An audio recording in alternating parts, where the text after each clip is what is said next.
Hello बच्चों, आज की टॉपिक है सर्ड्स। सर्ड्स क्या होता है और उसके बारे में आज हम जानेंगे कि सर्ड्स कितने तरह के होते हैं और सर्ड्स से रिलेटेड प्रॉब्लम भी हम आपको बताएंगे कि सर्ड्स पे के बेसिस पे क्वेश्चंस जब दिए जाते हैं तो उनको किस तरीके से सॉल्व करते हैं। सबसे पहली चीज़ कि सर्ड्स क्या होता है वो आप देखिए कि इसको हम कहते हैं सर्ड्स। ये सर्ड्स एक्चुअली यहाँ पे बेसिक यहाँ पे 2 होता है, बट ये हम लोग शो नहीं करते हैं। ठीक, अब इस तरीके से आपको एक और मिलेगा, यहाँ पे 3 लिखा होगा, इसी तरीके से और भी होगा जहाँ पे ये 4 होगा और इसी प्रकार आपको आगे भी मिलते जाएंगे इसी तरीके से। ठीक है, तो अब देखिए यहाँ पे 2 लिख भी सकते हैं और 2 नहीं भी लिख सकते हैं। ठीक है, इसको कहते हैं, इसका स्पेसिफिक नेम है स्क्वायर रूट। क्या नाम है इसका? स्क्वायर रूट, या हम इसको ये भी कह सकते हैं सर्ड्स ऑफ ऑर्डर 2। तो सर्ड्स ऑफ ऑर्डर 2 को हम बोलते हैं स्क्वायर रूट और इसे बोलते हैं क्यूब रूट। क्या बोलते हैं? Cube root. और इसका दूसरा नाम भी है क्या? इसको बोलेंगे सर्ड्स ऑफ ऑर्डर 3। इसी तरीके से इसका नाम, इसका कोई स्पेसिफिक नेम नहीं बुलाया जाता है, इसको बोलते हैं सर्ड्स ऑफ ऑर्डर 4। ठीक, और आगे भी इसी तरीके से बहुत सारे आपको ऑर्डर मिलेंगे। अब जैसे मान लीजिए कि अगर हमारे पास एक ऐसा सर्ड्स हो जहां पे ये n लिखा हो, तो इसको बोलेंगे सर्ड्स ऑफ ऑर्डर n। यानी ये क्या है? ये सर्ड्स ऑफ ऑर्डर n है। ठीक है बच्चों, अब इसके बारे में हम और भी बताते हैं कि जब सर्ड्स ऑफ ऑर्डर 2 होता है तो इसको बोलते हैं, इसका एक स्पेसिफिक नेम दे दिया गया है स्क्वायर रूट। इसका सर्ड्स ऑफ ऑर्डर 3 का एक स्पेसिफिक नेम है क्यूब रूट। ठीक है बच्चों, अब ये चीजें तो आपने देखा होगा, इस पे क्वेश्चन भी लगाया होगा। ठीक है, आगे बताते हैं कि ये इस पे बेस्ड प्रॉब्लम कैसे किया जाता है। ठीक है, अब मान लीजिए कि ये है सर्ड्स ऑफ ऑर्डर 2 और इसके अंदर है 4। तो हम करते क्या है, अभी तक हम लोग ये सीखते आए हैं कि इस 4 का प्राइम फैक्टराइजेशन करते हैं, जैसे कि 2 2 ज़ा 4 और 2 1 ज़ा 2। तो हम करते क्या है, इन्हीं दोनों को यहाँ अंडर रूट में लिख देते हैं और क्या करते हैं कि इन दो पेयर में से एक बाहर निकलता है और एक कैंसिल हो जाता है, तो आंसर आ जाता है आपका 2। ठीक है, ये तो वो आपने पढ़ा होगा।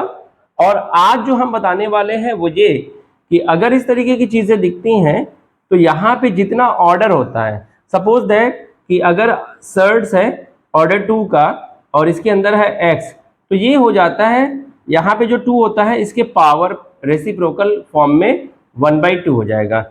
अगर मान लीजिए कि यहाँ पे क्यूब रूट ऑफ x है तो ये हो जाता है x का पावर 1/3। और इसी तरीके से आप ऑर्डर चेंज करते जाइए, सर्ड्स ऑफ ऑर्डर 4 अगर कर दें तो आप यहाँ पे पाएंगे कि x to the power of 1/4। तो ये कॉन्सेप्ट होता है सर्ड्स को सॉल्व करने का। ठीक, तो अब जैसे कि इसी प्रॉब्लम को देखते हैं कि ये 4 जो है वो 2 का पावर क्या है?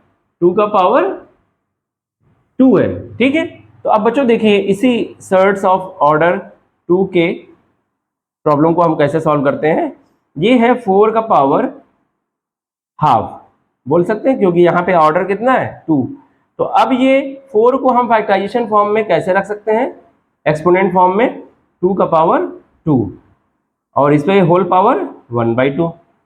तो अब क्या होता है कि 2 का पावर 2 इंटू 1/2। ये एक्सपोनेंट के जो कॉन्सेप्ट्स हैं ये आपके क्लास 8 9th में गिवन है। इसके बारे में हम बाद में बता देंगे आपको कि कैसे क्या होता है, ठीक है।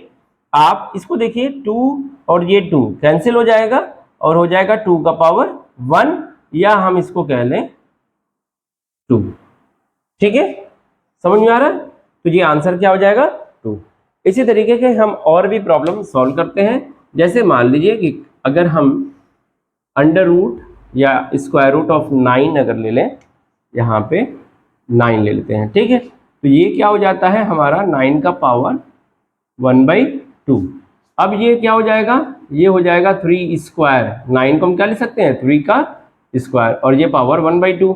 अब क्या होगा, ये 3 का पावर इंटू जो 2 है वो 1/2 से मल्टीप्लाई होगा, क्योंकि पावर पावर क्या होते हैं, मल्टीप्लाई होते हैं, ठीक। ये 2 से 2 कैंसिल हो जाएगा और आंसर आ जाएगा आपका क्या 3, ठीक है। इसी तरीके से हम एक क्यूब रूट का क्वेश्चन लगाते हैं। क्यूब रूट में अगर मान लीजिए ये है 27, तो ये आपका हो जाएगा 27 टू द पावर ऑफ 1/3। अब 27 को हम क्या लिख सकते हैं, 27 को 3 का पावर 3, कैसे, फैक्टराइजेशन करके देख लीजिए। प्राइम फैक्टराइजेशन करिए तो 27 को 3 से डिवाइड करेंगे जब, तो 3 9 ज़ा 27 और 3 3 ज़ा 9 और 3 1 ज़ा 3। तो ये एक्सपोनेंट के फॉर्म में 3 into 3 into 3 is equal to क्या हो जाएगा 3 का पावर 3, ठीक है। तो अब क्या होगा, ये 3 का पावर 3 इंटू 1/3, ये 3 से 3 कैंसिल आउट हो जाएगा और ये हो जाएगा आपका आंसर 3, क्योंकि 3 का पावर 1 क्या होता है 3। तो बच्चों इस तरीके से आप सर्ट्स के प्रॉब्लम को सॉल्व कर सकते हैं। अब देखते हैं एक प्रॉब्लम सर्ट्स ऑफ ऑर्डर 4 के बेसिस पे देखते हैं, ठीक है। Surds of order 4, suppose that यहाँ पे आ जाए 16 और यहाँ पे हो जाए सर्ट्स ऑफ ऑर्डर 4, ठीक।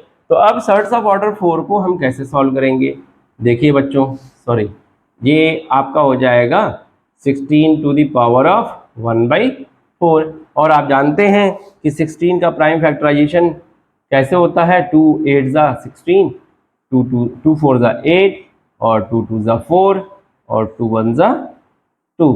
तो हाउ मेनी पावर्स, पावर कितने हो जाएंगे 2 टू द पावर ऑफ 4। तो यहाँ पे हम क्या कर सकते हैं, 16 को लिख सकते हैं 2 का पावर 4 इंटू 1/4। ये 4 4 हो जाएगा कैंसिल और ये आपका आंसर आ जाएगा 2। तो इस तरीके से आप सर्ट्स के प्रॉब्लम को सॉल्व कर सकते हैं।